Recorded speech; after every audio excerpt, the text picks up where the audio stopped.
two people who will be watching you after that. Yes, welcome to the CERIAS seminar for February 28th. Today we have with us Dr. Bhavani Thuraisingham, who is a professor of computer science and director of the Cybersecurity Research Center at the Eric Johnson School of Engineering and Computer Science at the University of Texas at Dallas. Bhavani has a very distinguished background. She is a fellow of not only the IEEE, but also the American Association for Advancement of Science and the British Computer Society. I think probably if she's not the only person who can claim all of that, she's probably the first we've had here that can claim that. Bhavani, before joining University of Texas at Dallas, was with the MITRE Corporation.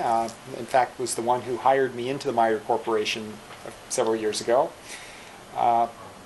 Has her PhD from the University of Bristol. A quite distinguished career working in information security in general, and specifically in data security and database security. Thank you very much. Thank you, Chris, and to your colleagues for inviting me, Randy and others for inviting me to give this seminar at Purdue University.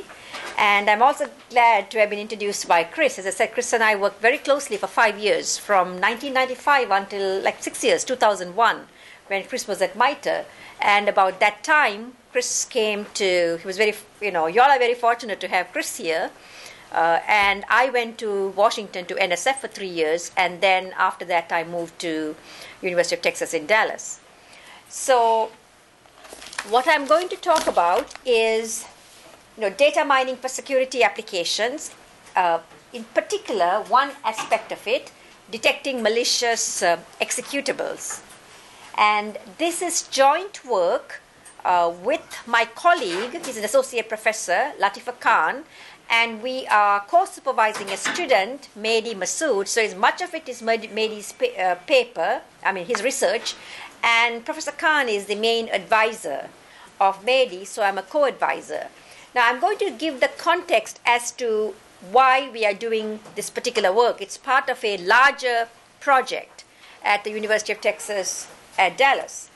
Okay, so it's part of, as I said, a larger project which is assured information sharing. And in fact, today when I was talking to Professor Ghafoor, he's also doing some aspect, developing a framework for data sharing.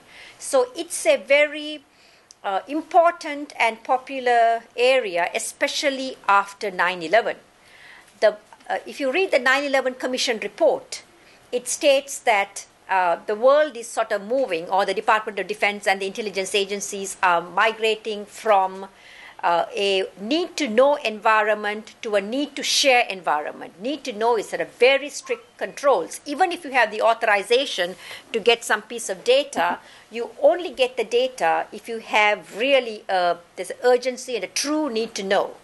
Whereas need-to-share environment, the whole idea is if you need the data, okay, so we share it and then worry about the consequences, okay, because the person may not be authorized, but the person may have a need for the data to carry out its operations, or the person may not, or you may want to do the analysis and then share the data, okay, so that's the assured information sharing. And also, it's very closely related to trust management. And in fact, you all have one of the experts on trust management and negotiation, Professor Bertino. And then there is this whole area. So we are also, I'll explain to you what we are doing here. Defensive operations and offensive operations. So this particular presentation I'm giving is when the partners are untrustworthy. Okay, the next chart is going to explain.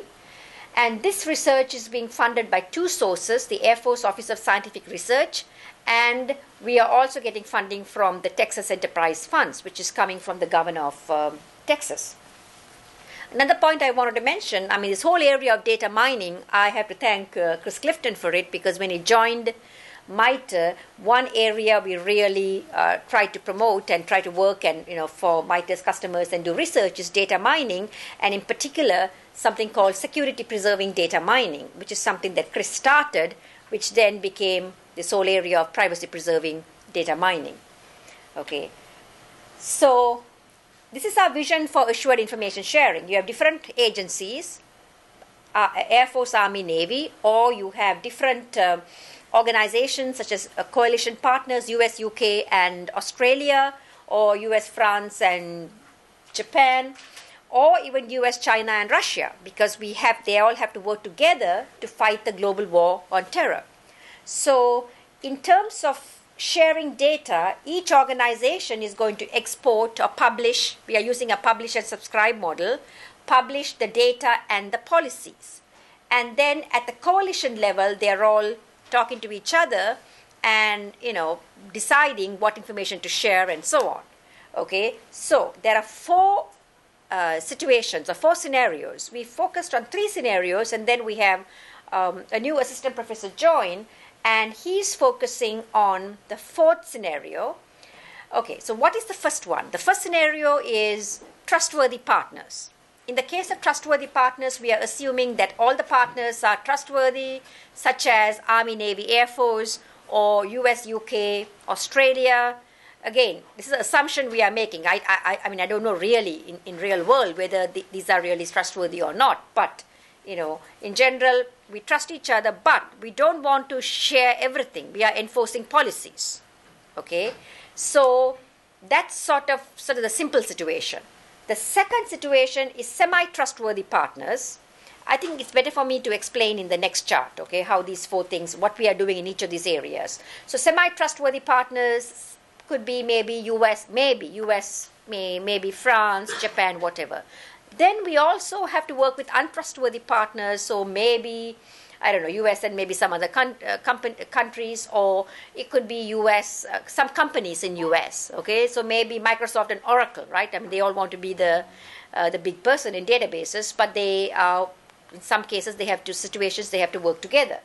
And of course, these trust levels could change. One situation, a partner could be trustworthy, and next year, the partner could become untrustworthy. So what are the approaches we are taking? The approaches we are taking are for the trustworthy partners, right? What we are doing here, we've got some Medicaid claims data, okay?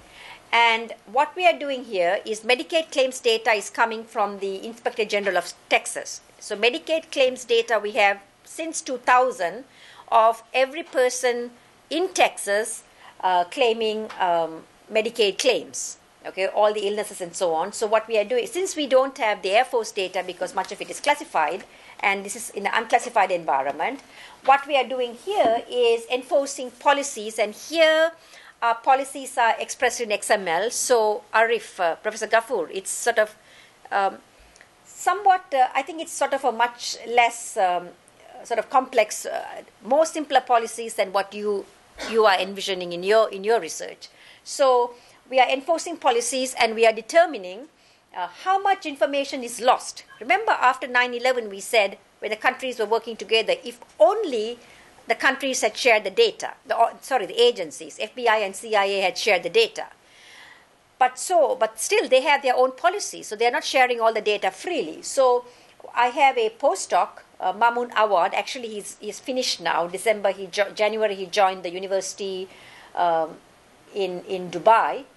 And then Professor Khan, and we have a number of student workers. They're at the master's level, and so they are developing this prototype where policies are in. So we looked at quantification, and then we presented it last year at a conference.